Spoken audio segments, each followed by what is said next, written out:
Have you ever reached the end of a 12-hour workday, looked back at everything you accomplished, and still felt like nothing truly important actually moved you forward?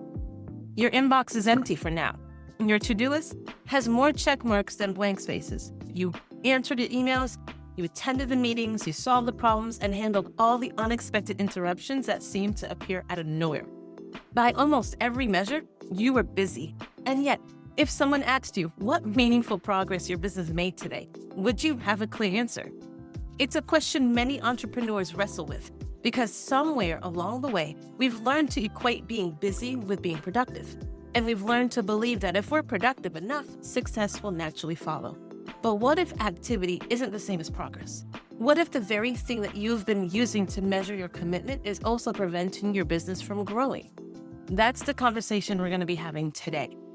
Our culture celebrates busyness.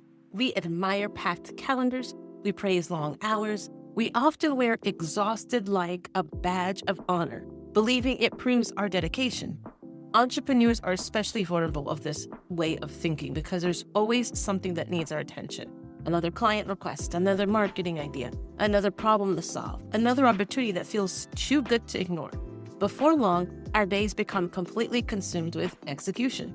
We're constantly moving, constantly responding, constantly doing. And yet many women entrepreneurs reach a point where they're working harder than ever while feeling further away from their business that they hoped that they were building. Their revenue may be growing, their client list may be expanding, but internally they're still feeling scattered.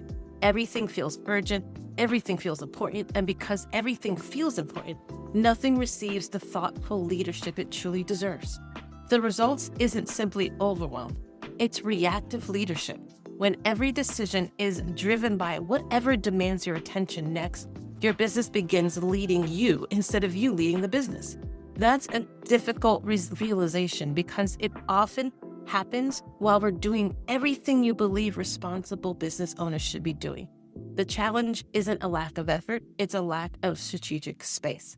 All right, guys, welcome to the Clarity of the CEO podcast. This is where we explore what it really takes to lead your business with confidence, intentions, and strategic clarity. I'm Philippa Channer. I'm the founder of Channer Consulting, strategic marketing advisor, and the author of When Clarity Leads. Each week, we move beyond quick marketing tactics and productivity advice to explore the leadership decisions that create sustainable business growth. Because better businesses aren't built by doing more. They're built through better thinking, intentional leadership, and the confidence to make decisions that align where you're truly trying to go. So I'm glad you're here.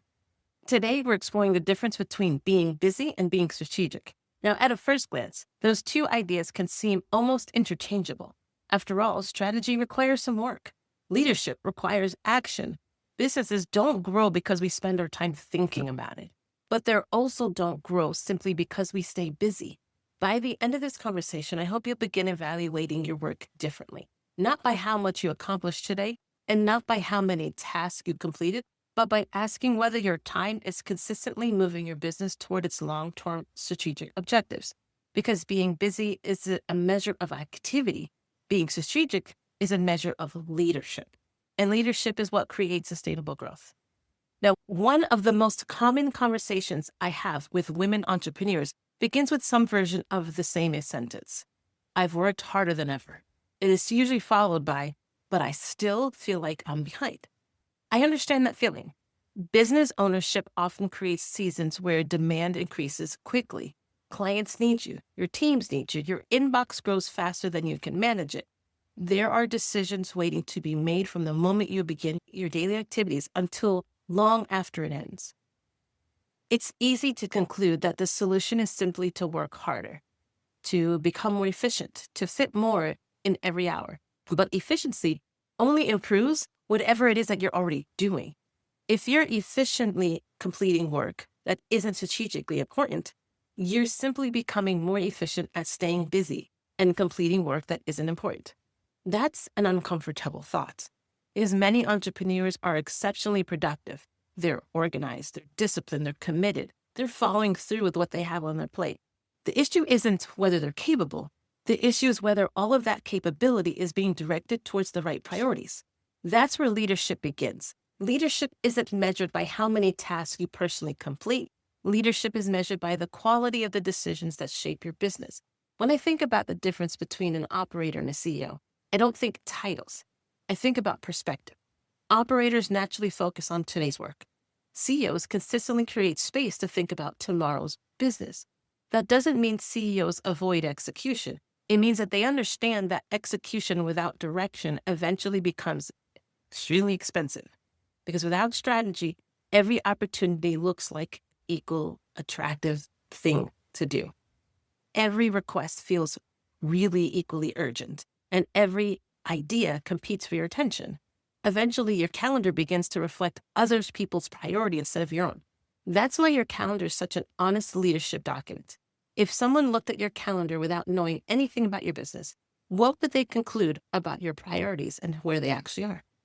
Would they see intentional leadership? Would they see protective thinking time?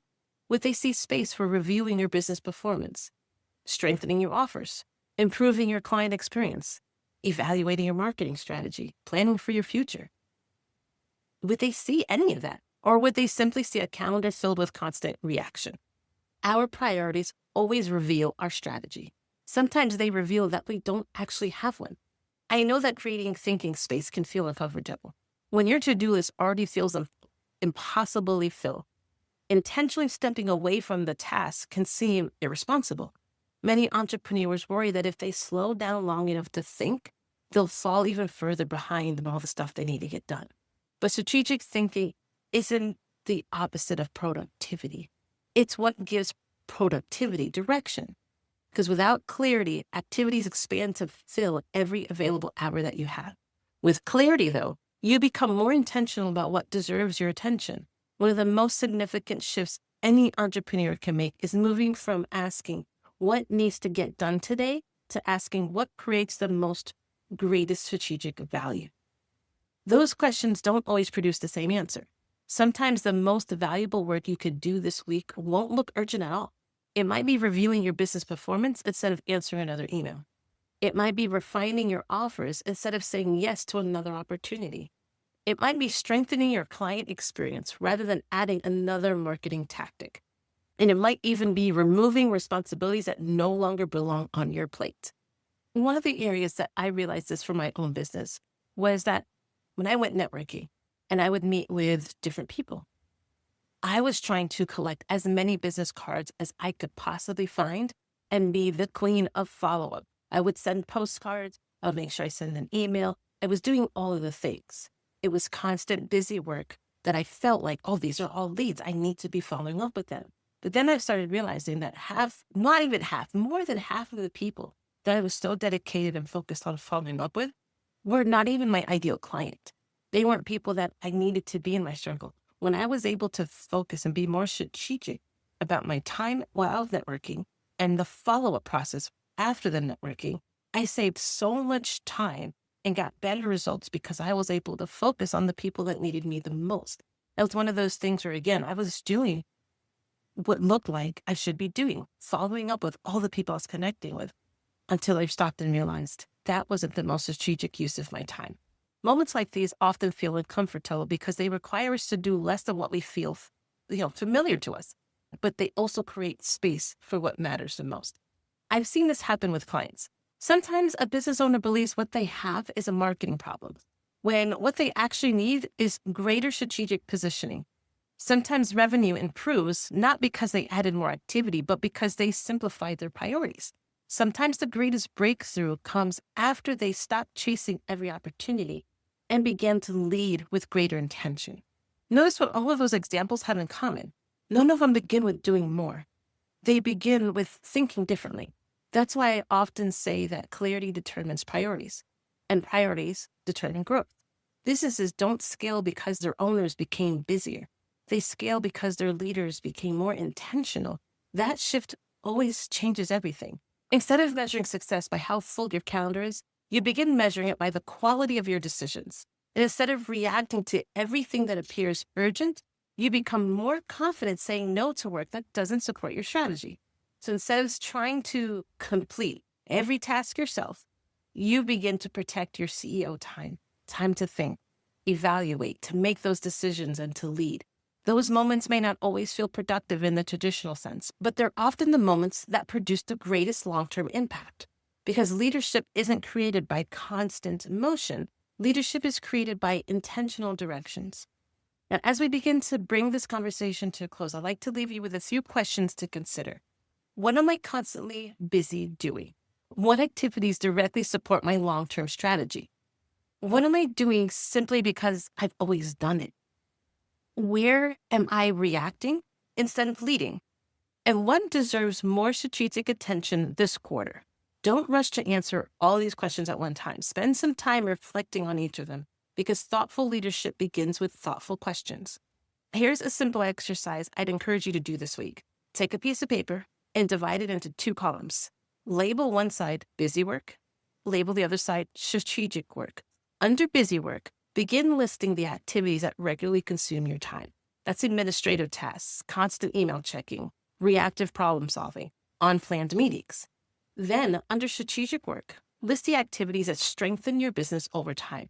It's planning, reviewing your business performance, strengthening your offer, improving your client experience, developing your marketing strategy, vision and growth planning. And then compare the list with your calendar. Where is your time actually invested? Not where you wish it were. Where is it today? That comparison often reveals more than we expected. It provides us an excellent place to begin making more intentional decisions about how you lead your business going forward. Now, if today's conversation has helped you recognize that you've been leading from activity instead of strategy, I'd love to invite you to explore the Strategic Clarity Workshop. This workshop is designed to help you step back from the constant demands of day-to-day business and build a stronger strategic foundation for your marketing, your leadership, and your future growth.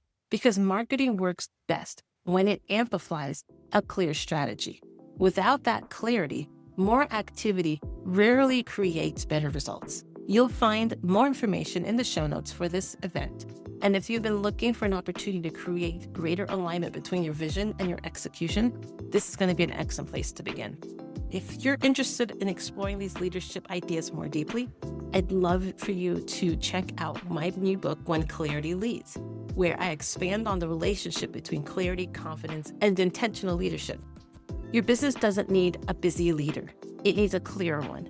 Your goal isn't to fill every hour. Your goal is to make thoughtful decisions about what truly deserves your time.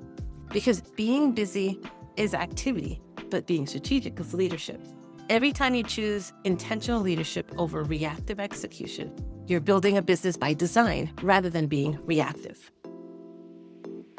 Now, before we close today's episode, I have something very special to invite you to. My new book, When Clarity Leads, is officially here, and I would love for you to celebrate with me during an evening of clarity. It's a virtual book launch celebration happening on Zoom Thursday, August 20th at 7 p.m. Eastern Standard Time. During our time together, I'll be sharing some of the story behind the book, exploring a practical lesson about CEO leadership, answering questions, and inviting you to reflect on one business decision you would like to approach with greater clarity. There will also be conversation, celebration, and a few giveaways along the way. As we prepare to move out of summer and into the busy fall season, this is an opportunity to pause before the rush begins and become more intentional about what you want to lead next. Registration is free. You can always reserve your spot using the link in the show notes. Bring a copy of When Clarity Leads if you have one, or simply bring a notebook, your favorite beverage, and a business decision that you could use a little more clarity on. I would truly love to see you there. Registration for this is in the show notes. Thanks for spending time with me today. Until next time, continue leading with intentions, continue pursuing strategic clarity, and remember that better decisions create better businesses.